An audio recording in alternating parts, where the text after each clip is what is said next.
तो अभी तक हमने 5 नंबर सवाल लगा लिया था, अब हम लगाएंगे 6 नंबर सवाल। तो देखिए कि 6 नंबर सवाल में क्या बोला है कि एक एक वायुमंडलीय दाब पर 1 लीटर जल में 20 डिग्री सेल्सियस ताप पर 0.02 ग्राम N2 गैस घुली है, तो हेनरी स्थिरांक की गणना कीजिए। इस सवाल में आपसे हेनरी स्थिरांक का मान पूछा है। तो सबसे पहले हम क्या करेंगे, यहाँ पर हम सबसे पहले लिखेंगे कि किसका किसका मान दिया है, तब जाके आगे हम अपना कैलकुलेशन आगे बढ़ाएंगे। तो चलिए इस सवाल में सबसे पहले हम लिख लेते हैं कि क्या क्या दिया है। यहाँ पर देखिए एक वायुमंडलीय दाब पर, इसका मतलब P का मान जो प्रेशर होता है उसको हम P से प्रकट करते हैं। इसका मान कितना दिया है, 1 ATM। वायुमंडलीय दाब को हम लिखते हैं किससे, ATM से। और यहाँ पर देखिए क्या बोला है कि 1 लीटर जल में, जल का यहाँ पर जो आयतन है वो कितना है, 1 लीटर, और आयतन को हम प्रदर्शित करते हैं V से। तो जल का जो आयतन है वहां पर कितना है, 1 लीटर है। यहाँ पर कितना है, 1 लीटर। जब इसको हम ml में चेंज करेंगे तो इसमें हम क्या कर देंगे, 1000 से गुणा, तो B का मान ml में कितना आ जाएगा, 1000 ml। 1000 ml आ गया ये जल का आयतन। ठीक है, अब आगे चलते हैं। तो यहाँ पर देखिए 20 डिग्री सेल्सियस ताप पर, तो हमसे यहाँ से ताप से कोई मतलब नहीं है। और आगे चलते हैं तो यहाँ पर दिया है 0.02 ग्राम N2 गैस घुली है। तो यहाँ पर देखिए जो N2 गैस का द्रव्यमान है वो कितना दिया है, 0.02 ग्राम। देखिए तो यहाँ पर W का मान कितना दिया है, 0.02 ग्राम दिया है ये N2 गैस का द्रव्यमान। तो यहाँ पर देखिए केवल W नहीं लिखेंगे, यहाँ पर WN2 लिख दे रहे हैं ताकि पता रहे कि यहाँ पर ये जो 0.02 ग्राम है ये किसका है, N2 गैस का द्रव्यमान है। आपसे क्या पूछा है, तो हेनरी स्थिरांक की गणना कीजिए, माने आपसे यहाँ पर KH का मान पूछा है। आपसे किसका मान पूछा है, KH का मान पूछा है। तो सबसे पहले हम क्या करेंगे, देखिए उसका सूत्र लगाएंगे। हेनरी स्थिरांक का सूत्र क्या होता है कि P बराबर KH into x gas. P बराबर KH इंटू एक्स गैस। अब यहाँ पर जो गैस दिया है वो किसके लिए बोला है, N2 के लिए। किसके लिए बोला है, N2 गैस के लिए बोला है। तो यहाँ पर देखिए P का मान यहाँ पर कितना है, 1 ATM, और KH का मान आपसे पूछा है। तो यहाँ पर हम सबसे पहले KH बराबर लिख लेंगे। तो KH बराबर हो जाएगा P बटे एक्स N2। P बराबर, KH बराबर क्या हो जाएगा, P बटे एक्स N2। यहाँ पर एक्स N2 यही बता रहा है कि N2 का मोल प्रभाज। अब देखिए आपको क्या करना है इस सवाल में कि एक्स P का मान देखिए यहाँ पर 1 ATM दिया है, और आपको ज्ञात करना है एक्स N2। अगर आपको एक्स N2 मिल जाए तो इसका मतलब KH का मान निकल जाएगा। तो इसको थोड़ा और हल कर लेते हैं, सूत्र बना लेते हैं थोड़ा सा। यहाँ पर देखिए KH बराबर हो जाएगा 1 बटे एक्स N2। अब देखिए एक्स N2 हम कैसे निकालते हैं, ध्यान समझिएगा। ये है नाइट्रोजन का मोल प्रभाज। यहाँ पर जो लिखा गया है एक्स N2, ये क्या है, नाइट्रोजन का मोल प्रभाज। अब आपको जिसका मोल प्रभाज निकालना होता है, हमने आप सबको बताया है कि उसको हम कैसे लिखते हैं, मोल के पदों में। जिसका मोल प्रभाज निकालना होता है उसका मोल बटे कुल मोल। अब देखिए यहाँ पर क्या होगा, अगर आपको एक्स N2 चाहिए तो यहाँ पर क्या हो जाएगा, N2 का मोल, N2 का मोल बटे कुल मोल। कुल मोल यहाँ पर कौन कौन है, यहाँ पर N2 गैस है और कौन है, जल है। यहाँ पर इसको हम लिख सकते हैं NN2 plus NH2O। NN2 plus NH2O ये हमने किसके स्थान पे लिखा है, इस XN2 के स्थान पे। तो लिखने का तरीका ही है कि देखो मोल प्रभाज निकालने का सिंपल तरीका होता है, जिसका आपको मोल प्रभाज पूछा जाए उसका मोल बटे कुल मोल। कुल मोल का मतलब सवाल में जितने लोगों की बात की हो वो मोल। तो यहाँ पर देखो क्या होगा, फिर देखो NN2 प्लस NH2 ऊपर चला जाएगा, तो KH बराबर आ जाएगा, KH बराबर आ जाएगा NN2 प्लस NH2O बटे NN2। उम्मीद करते हैं कि इतनी बात आप सबको समझ में आई होगी। हमने क्या किया है कि NN2 प्लस NH2O को क्या किया, ऊपर भेज दिया। तो ऊपर जाने पे NN2 प्लस NH2O बटे कितना बचा है, NN2। अब इसको हम क्या करेंगे, इसको हम बाई पार्ट कर देंगे। इसको हम क्या कर देंगे, बाई पार्ट। जैसे देखिए आप 10th में पढ़े होंगे कि त्रिकोणमिति में जैसे लिखा है tan x plus tan y, tan x plus tan y, अब पूरे बटा अगर ये इस तरह है tan x, तो हम इसको बाय पार्ट कर देते हैं। तो इसको हम इस तरह लिख सकते हैं tan x बटे tan x प्लस यहाँ पर इसको हम क्या लिख सकते हैं, tan y बटे tan x, इस तरह हम लिख सकते हैं इसको है। तो यहाँ पर देखिए tan x क्या होगा, कट जाएगा, तो बचेगा केवल क्या, 1 प्लस tan y बटे n tan x बटे कितना बचेगा, tan x। इसी प्रकार से आपको कक्षा 10 में इस तरह से पढ़ाया गया होगा, इसलिए हम क्या करेंगे, इसको भी यहाँ से हम बाई पार्ट कर देंगे। तो यहाँ से kh का मान आ जाएगा, kh का मान आ जाएगा n बटे n प्लस NH2O बटे n। अब देखिए क्या होगा, n से n यहाँ पर क्या हो जाएगा, कट जाएगा, बचेगा केवल कितना, NH2O बटे n। तो यहाँ से हम नई लाइन से लिख लेते हैं, यहाँ से देखिए क्या हो जाएगा, कि H बराबर हो जाएगा 1 प्लस NH2O बटे n। NH2O बटे n ए यहाँ तक हो जाएगा।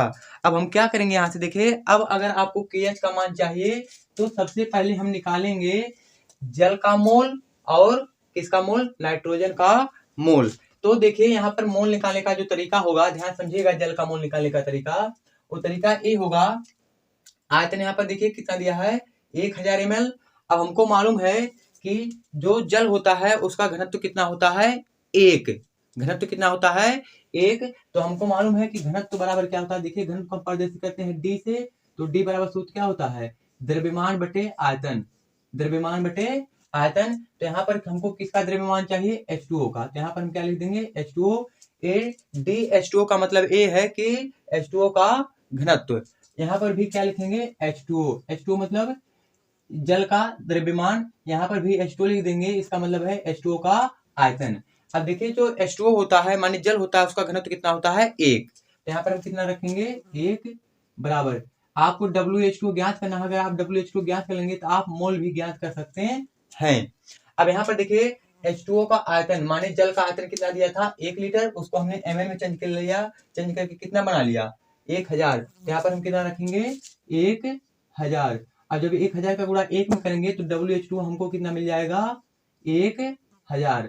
हमको H2O का भार मिल गया है। अगर हमको भार मिल गया है तो यहाँ से हम H2O का मोल भी निकाल सकते हैं। तो देखिए H2O का मोल हम कैसे निकालेंगे, तो मोल बराबर सूत्र क्या होता है, भार बटे अणुभार, भार बटे अणुभार। अब यहाँ पर H2O लगा देंगे ताकि मालूम चले कि ये H2O का मोल है और H2O का भार बटे H2O का अणुभार, इस तरह हमने कर लिया। अब देखिए आपको NH2O चाहिए, तो NH2O बराबर क्या हो जाएगा, देखिए यहाँ पर H2O का भार कितना है, 1000, तो यहाँ पर कितना हो जाएगा, 1000 बटे MH2O माने H2O का अणुभार, तो H2O का अणुभार कितना होता है, 18, कितना होता है, 18। तो चले यहाँ पर निकाल के दिखा देते हैं कैसे होता है 18, ध्यान से देखिएगा सब लोग। H2O का अणुभार कैसे निकालेंगे, देखिए एक हाइड्रोजन जो होता है उसका अणुभार 1 होता है, तो 2 बार 2 से गुणा कर देंगे, प्लस यहाँ पर एक ऑक्सीजन का अणुभार कितना होता है, 16, 2 का गुणा 1 में करेंगे तो 2 प्लस 16 और कितना आ जाएगा, 18। तो H2O का अणुभार कितना आ जाता है, 18। उम्मीद करते हैं यहाँ तक आप सबको अच्छे से समझ में आया होगा। अब देखिए हमको क्या चाहिए, ये तो मिल गया हमको, NH2O का मान कितना आ गया, 1000 बटे 18। इसमें भाग देंगे नहीं, अभी यहाँ पर रखेंगे तो आसानी से वैल्यू कट जाएंगी। अब हमको क्या करना है, NN2 ज्ञात करना है। अब देखिए NN2 कैसे ज्ञात करेंगे, NN2 बराबर क्या हो जाएगा, WN2 बटे MN2। कहने का मतलब ये है कि N2 का मोल बराबर N2 का भार बटे N2 का अणुभार। अब देखिए सवाल में N2 का जो भार है वो कितना दिया है, यहाँ पर देखिए 0.02 ग्राम, कितना दिया है, 0. यहाँ पर रखेंगे 0.02 ग्राम, अब बटे N2 का अणुभार कितना आएगा, 28। N2 का अणुभार कितना आएगा, 28, क्योंकि हमको मालूम है कि एक नाइट्रोजन का जो भार होता है, एक नाइट्रोजन का भार वो 14 होता है, तो 2 नाइट्रोजन है तो 14 का गुणा हम किस में करेंगे, 2 से, तो कितना हो जाएगा, 28। कहने का मतलब NN2 का मान आपको कितना मिल गया, 0.02 बटे 28, और NH2 का मान कितना मिल गया, 1000 बटे 18। अब हम क्या करेंगे, इसी मान में दोनों वैल्यू पुट कर देंगे और उसको हल करेंगे, हमारा आंसर आ जाएगा। ठीक है, देखिए आगे KH बराबर हो जाएगा क्या, KH बराबर 1 प्लस NH2 कितना है, देखिए यहाँ पर 1000 बटे 18, 1000 बटे 18, अब पूरे बटा NN2 कितना है, 0.02 बटे 28। अब इसी को हम कर लेंगे, हमारा आंसर आ जाएगा। तो देखिए यहाँ पर के एच बराबर क्या हो जाएगा, के एच बराबर हो जाएगा 1 प्लस, अब देखिए ए वाला जाएगा ऊपर, ए वाला जाएगा इसमें, तो हो जाएगा 1000 बटे, यहाँ से थोड़ा ब्रेकर लगा रहे हैं, 1000 बटे 18 और गुड़े 28 बटे 0.02।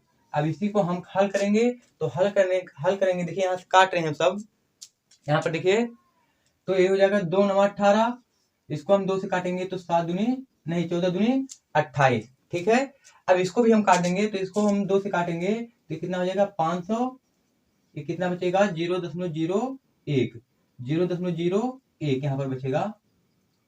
तो एक लाइन एक्स्ट्रा लिख लेते हैं, के एच बराबर 1 प्लस, अब देखिए यहाँ पर क्या हो जाएगा 500 बटे 9 और गुड़े 14 बटे 0.01, 0.01। अब इसको और थोड़ा सा सॉल्व हम सब कर लेते हैं। तो यहाँ पर देखिए अब हम क्या करेंगे, के एच बराबर 1 प्लस, अब इसका गुणा हम इसमें करेंगे तो देखिए 14 पचे 70, 14 पचे 70 और 2 जीरो पहले से, अब बटे 9 का गुणा इसमें करेंगे तो कितना हो जाएगा ये 0.009। अब हम क्या करेंगे, इस दशमलव को हटाने के लिए 100 से ऊपर नीचे हम क्या कर देंगे गुणा, ऊपर नीचे 100 से हम क्या कर देंगे गुणा। तो अब आगे देखिए क्या होगा, अब आगे यहाँ तक आप सब इसका स्क्रीनशॉट ले लीजिएगा। यहाँ से थोड़ा हम यहाँ से इसको मिटा कर यहाँ से हल कर देते हैं, नीचे थोड़ा सा चमक रहा है। अब देखिए जब इसमें हम 100 से गुणा करेंगे तो यहाँ पर क्या हो जाएगा, के एच बराबर हो जाएगा 1 प्लस, अब देखिए इसका गुणा हम इसमें करेंगे तो ये हो जाएगा 7 बटे 9, क्योंकि यहाँ से 100 से गुणा करने के बाद ये दशमलव हट जाएगा तो कितना बचेगा 7 बटे 9। और यहाँ पर देखिए 1 2 3 4 5 जीरो है, तो इसको हम लिख सकते हैं 10 की पावर 5, यहाँ पर हो जाएगा 7 बटे 9 गुणे 10 की पावर 5। अब हम क्या करेंगे, इस 7 में 9 से भाग दे देंगे, 7 में 9 से भाग देंगे, तो यहाँ पर हम भाग देते हैं। देखिए 7 में हमको क्या करना है, 9 से भाग देना है, तो यहाँ पर दशमलव लगा लेंगे, यहाँ पर जीरो बढ़ा लेंगे, ठीक है। तो यहाँ पर क्या हो जाएगा, कितनी बार ले जाएं 7 बार ले जाएंगे, तो 7 बार ले जाने से देखिए 9 सत्ते कितना होता है 63, 9 सत्ते 63। अब देखिए 10 में से 3 जाएगा तो कितना बचेगा, 10 में से 3 जाएगा बचेगा 7, एक कट जाएगा, अब दशमलव लगा है तो यहाँ पर कितना हो जाएगा 0, फिर कितनी बार ले जाएंगे 7 बार ले जाएंगे, तो 9 सत्ते 63, फिर यहाँ पर 7 हो जाएगा। कहने का मतलब ऐसे बार बार जाता रहेगा, माने 0.77 आता रहेगा, तो कहने का मतलब यहाँ से के एच बराबर आ जाएगा, के एच बराबर आ जाएगा 1 प्लस यहाँ पर 0.77 गुणे 10 की पावर 5, 0.77 गुणे 10 की पावर 5। अब देखिए थोड़ा और आगे हल कर लेते हैं, के एच बराबर आ जाएगा 1 प्लस, अब देखिए इसका मतलब ये है 10 की पावर 5 का मतलब 1 के पीछे 5 जीरो, 1 के पीछे कितना जीरो 5 जीरो। अब बताओ जब 1 के पीछे 5 जीरो रहेगा तो जो 2 जीरो रहेगा वो एक दशमलव को हटा देगा और यहाँ पर केवल कितना बचेगा 3 जीरो, इसका मतलब हो जाएगा 77 और 3 थे जीरो। अब हमको क्या करना है, इस 7700 में नहीं, इस 77,000 में एक को जोड़ना है, तो के एच बराबर आ जाएगा यहाँ से 77001, 77001, ये आपका आ जाएगा एटीएम, ये आपका आ गया आंसर। तो यही आपका आंसर है। अगर आप किताब का आंसर मिलाना चाहते हैं तो इसको थोड़ा और किताब की तरह बना लीजिए, के एच बराबर आ जाएगा। देखिए अगर इसको हम दशमलव मिलाएं तो यहाँ पर हम क्या करेंगे, देखिए 1 2 3 4, अगर हमको यहाँ पर दशमलव लगाना है तो हम क्या करेंगे 10,000 से ऊपर नीचे गुणा कर देंगे, 10,000 से हम क्या करेंगे इसमें गुणा भी करेंगे और भाग भी कर देंगे। यहाँ पर देखिए 77001, अब इसमें हम क्या कर रहे हैं कि 10 की पावर 4 से गुणा भी कर दे रहे हैं और 10 की पावर 4 से भाग भी कर दे रहे हैं, तो के एच बराबर आ जाएगा, जब इसमें 10 की पावर 4 से भाग देंगे तो यहाँ पर देखिए 4 पे दशमलव लग जाएगा, तो ये हो जाएगा 7.7001 अब गुणे 10 की पावर 4। अब इसको हम इस तरह भी सकते हैं, के एच बराबर 7.7 गुणे 10 की पावर 4, और देखिए दशमलव बाद 001 है, इसको हमने क्या किया नेग्लेक्ट कर दिया है, माने छोड़ दिया है। तो देखिए आपके बुक में क्या है, इसके आगे भी थोड़ा डिफरेंस होगा, लेकिन दशमलव के बाद अगर एक अंक मिल जाता है तब भी आपका आंसर सही रहता है। तो यहाँ पर आपका टोटल आंसर कितना आ जाएगा, के एच बराबर 7.7 × 10⁴ ATM। उम्मीद करते हैं कि आप सबको अच्छे से समझ में आया होगा। इसी के साथ आप सभी को धन्यवाद।